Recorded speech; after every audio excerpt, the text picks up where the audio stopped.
to do with my, what is it, 15 minutes? Is, Yes. Maybe spend half of that talking about my own campaign and asking for your vote. And I'm going to spend maybe half of that talking about the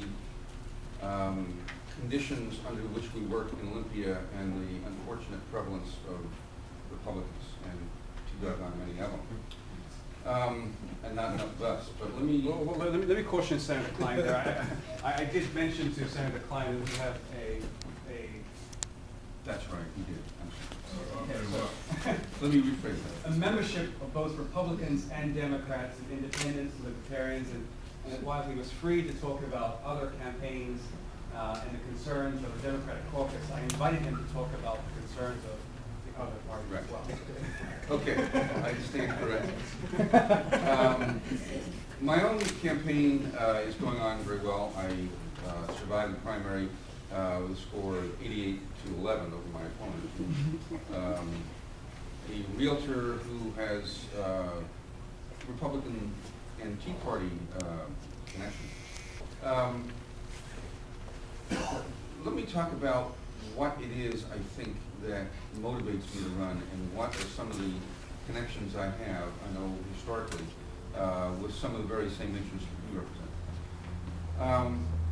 I chair the Judiciary Committee, and what Randy was talking about, the bail proceeding, is a large part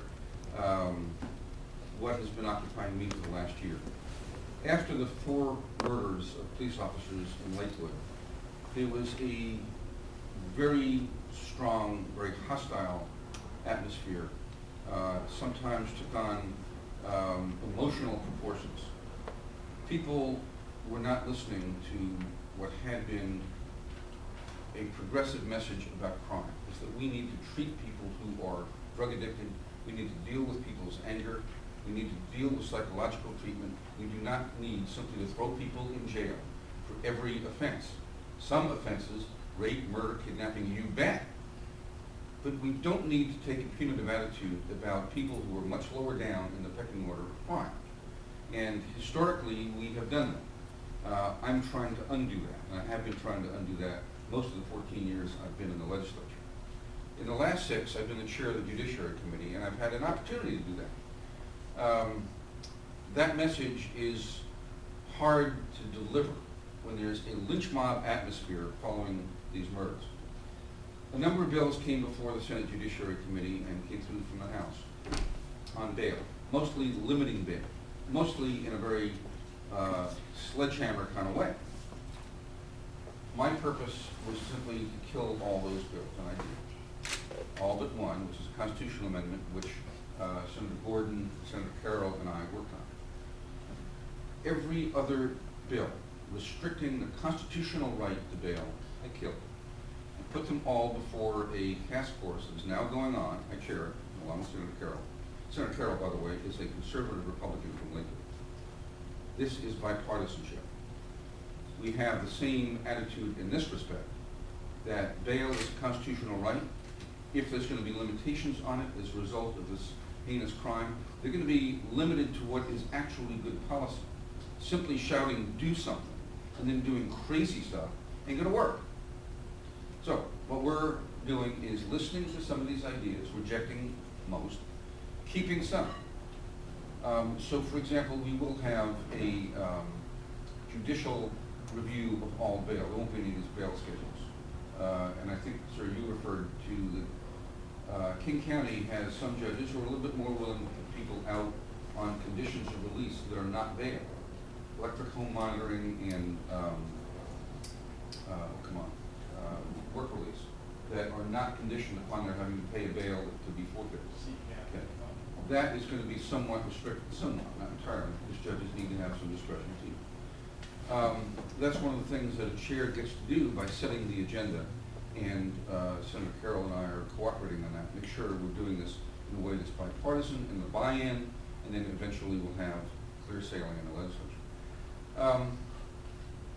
Let me also talk about the economic development issues that I've dealt with over the years. I'm going to guess that some of you in this room are familiar with the linked deposit program. It's operated through the Office of Minority and Women Business Enterprises. It's a method by which the state allows 2% loan, or a loan of 2% of the value of the loan, to a financial institution, which is then converted into an additional 2%, rather a 2% discount on the interest rate from whatever the going interest rate is. It's effectively a subsidy to a small business borrower through the bank, so that the interest rate is 2% less than whatever the going rate is. We added that, we expanded it, we made sure that those loans were going to be available. That was in '06 and '07. We added to the amount, so it's a $15 million revolving fund. The problem is that immediately after that, we had an economic decline. That now means that banks are not willing to do their part, or somewhat less willing. Companies that might have been at the, not at the startup condition, not at the very startup, the drawing board stage, but later on in the trajectory of a small business when it becomes ready for liftoff, when you need infusion of capital. You've already got employees, you've already got a business plan, you've already got some track record, but you need that infusion of capital to be able to take off. It's at that point that this program was designed. And unfortunately, we can have all the incentives there for women and minority-owned businesses, but if the private banks are not making the initial loan, or if the credit is so scarce, and if the credit is so scarce that you have difficulty in the first place, if fewer entrepreneurs are getting into business, then some of that money is going to lie foul. And I think that's the condition we're in. It's not because the deposit program is any less than it might be. It's not because the Office of Women and Minority Business Enterprises is any less enthusiastic about marketing it. It's simply the external conditions aren't there yet for small businesses. I hope they will be. And by the way, as a Democrat, I'm very happy that this is a Democratic position on small business enterprises. We are not leaving that field to our opponents. Let me also talk about another business. I want to put the word business in quote marks. Payday lending. There are those in the African American community who would characterize payday lenders as a necessary source of capital in the minority community. There is an argument to be made. I believe it's a failing argument. I believe that the function of payday lending, not its intent, but its effect in the African American community has been negative. That it is a kind of loan sharking. Let me say that again, loan sharking. It is a legally allowed loan sharking, and we should abolish it. I had a bill to do that.